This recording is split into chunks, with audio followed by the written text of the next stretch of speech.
Hey, welcome back everyone. In this video, I'm going to be carving some miniature birdhouses that I'm turning into refrigerator magnets. A really nice one by one basswood project. And if you're new here, hey, my name is Steven. Welcome to the channel. For this project, all I'm using is a V-tool, a Badger State knife, and a 1 by 6 inch piece of basswood that I got from Beavercraft. Real simple project, real simple tools.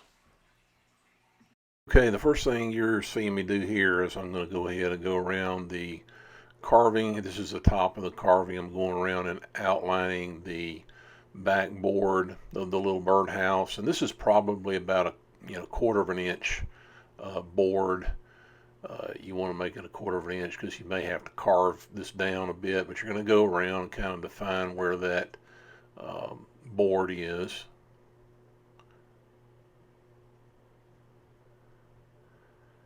And now I'm going to come down probably about a half an inch, and I'm going to define the top of the birdhouse. Now you can change the slope however you want it. You can make it more steep or less steep. I think I did it kind of both ways on some of the ones that I carved. But you want to just try to make it look symmetrical, and that's what I'm trying to do here, is make sure that everything is going to look symmetrical in the end. Here I'm going to speed it up just a little bit.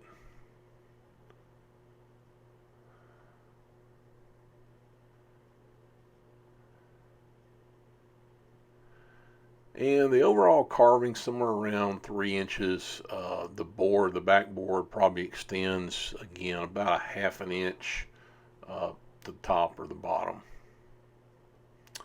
And now I'm going to take my flat ground Badger State knife, and I'm just going to start doing some swooping cuts, cutting that top of the birdhouse and blending it into the backboard of the birdhouse. And just making sure I'm checking the lines and going up to that line that I defined for the back of the board, and also the line I drew for the top of the birdhouse.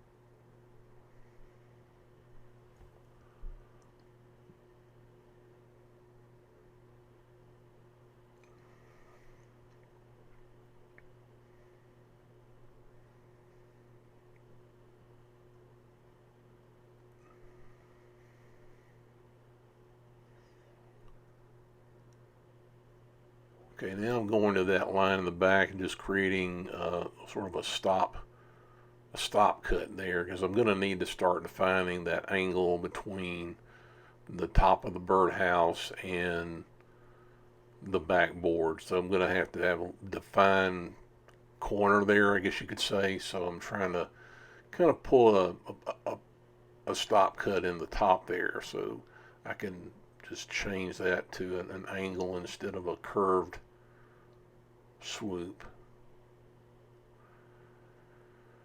And I apologize for not being able to show you the cutting sounds in this. It's around 95 to 98 degrees here in Atlanta, Georgia, and extremely humid, so I had to have a fan running as I'm doing this in my garage with no air conditioner. So apologize for that. I know a lot of people like to hear the cutting sounds, and but I just couldn't take it with that much heat. So maybe we'll try to add a little bit of background music in here as well.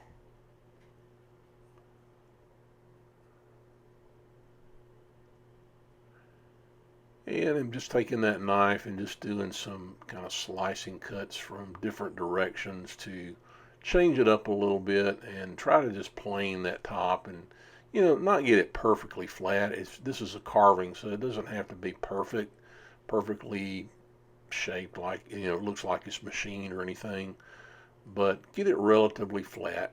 That's what I'm trying to do here.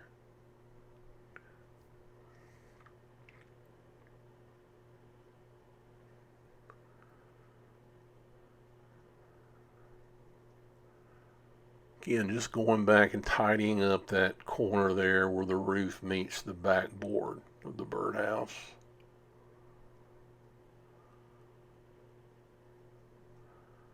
And now what I'm going to do is take my V tool and I'm going to go around and sort of define the boundaries of that back board, the bottom of the birdhouse, and also the right there, the side of the birdhouse, because I'm going to have to come in. I want that side of the birdhouse to tuck in under the top. So the top's going to be overlapping all three slides slightly.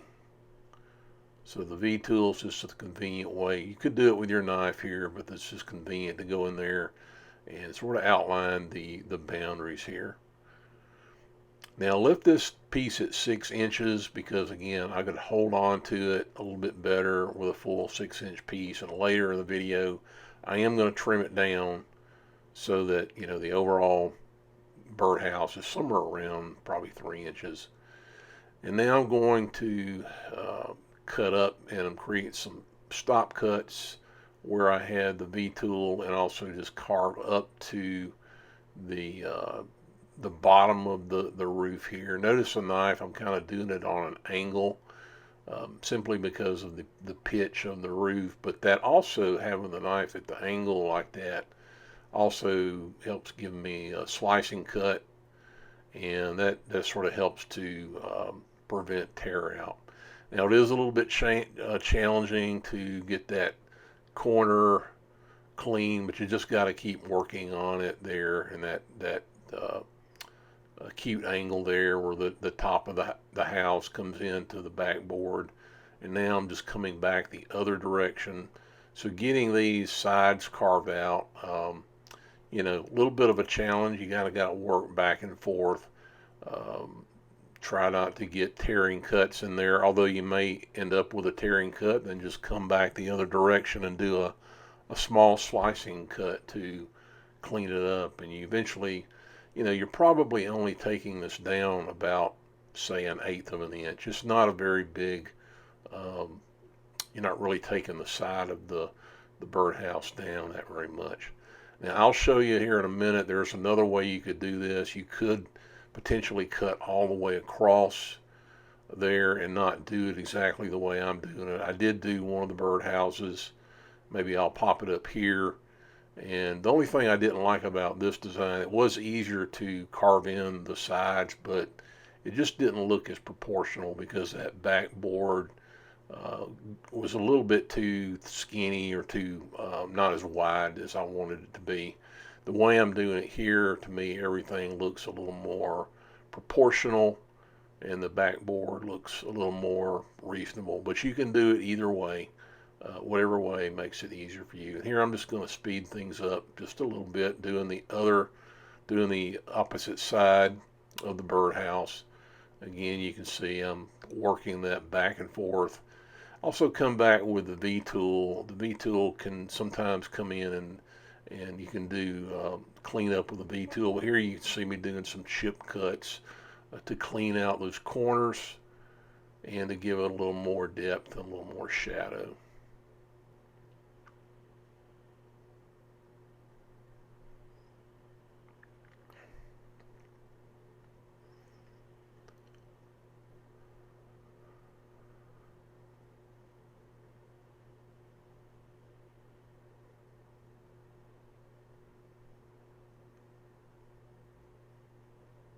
Okay, now that I got both sides, I'm going to put a stop cut and we're going to work on the front, because again, I'm making this look like a somewhat realistic birdhouse. The birdhouse top is going to overlap all three sides of the birdhouse. That's typically how I actually build my real bluebird houses. I like to build it that way so that the rain can actually, like an umbrella effect, shed around the sides of the house and not come down into the birdhouse. So that's kind of what I'm trying to mimic here. Is I want the roof to slightly overhang all three sides. You want to be careful here too. Don't put a whole lot of pressure coming up, because I accidentally did cut off the tip of the the roof on one of them that I was working on. So you got to be careful not to come up too hard on that. Here we are going again back the other direction, back to our stop cut, just like we did on the other two sides of the birdhouse. Now we're doing the same thing on the front of the birdhouse, and try to get the sides reasonably flat and proportional. I mean, it doesn't have to be perfect. We're not trying to make it look like a well machined birdhouse, but you want it to be relatively flat and look proportional, just like a regular birdhouse.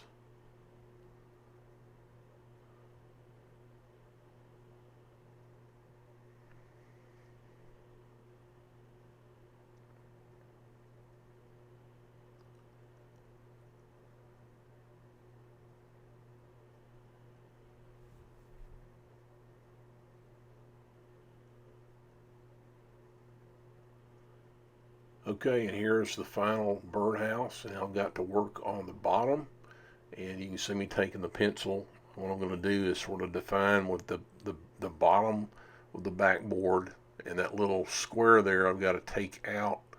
I'm gonna use my saw here in a minute to cut that out. I'm going to also define where go ahead and drill the hole, and I think I'm using just it's either a 1/4 inch or maybe a 3/8 of an inch Forstner bit here. You don't have to go very deep, maybe 1/4 of an inch deep for that hole, just to simulate the birdhouse hole, which we'll paint later. Here I am with my little Japanese pull saw, and been very carefully to, work down to that bottom board, or actually I'm cutting off the chunk of it there, the waste piece, and now I'm going to uh, cut off what'll be the bottom of the birdhouse essentially. But I'm going to really come down and try to sneak up to that line down there, as you see it, that defines the back of the birdhouse. And I don't want to try not to cut beyond that line. In fact, it'd be better if you stop the cut before you get to that line. And now I've done that, and I'm going to turn it upside down, clamp it into place. Be real careful here not to clamp too heavy, or you might break it. Now we're going to come down to that area we saw. We essentially created a stop cut when we did the first cut, and now we're just going to bring the saw down. Now you could do this with your carving knife if you wanted to. I just decided to take a little bit of a shortcut here and just cut this piece out with the Japanese pull saw.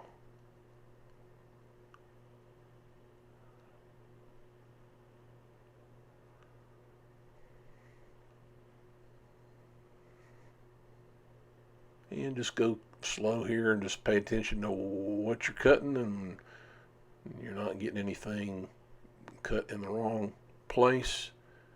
And I'm working that saw back in just a little bit to take that little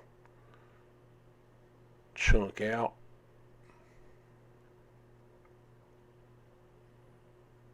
And there we go. So now we have the finished birdhouse.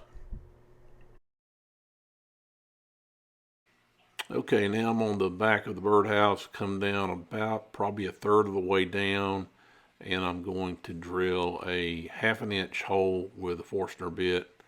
Probably go down about a 1/4 of an inch or so, because I like to stack about 3 of these rare earth magnets together. And now I'm going to come in with some medium CA glue and glue in the earth magnets. Make sure the earth magnets are flush, of course, with the back. We'll let that cure, and now we will move on to painting these different colors. Okay, I'm not going to go into the entire painting process with you, but all I did was I used some primary colors, acrylic paints, and here's where your creativity can really kick in. You can paint these any way you want. You could even put designs on them, or make them personalized. You can see the different paints that I use here, and then I finished everything with the ultra matte clear acrylic there on the far right. Okay, and here is the final Birdhouse refrigerator magnet. I hope you enjoyed the video. Please leave any comments or questions you might have, and we will see you in the next video.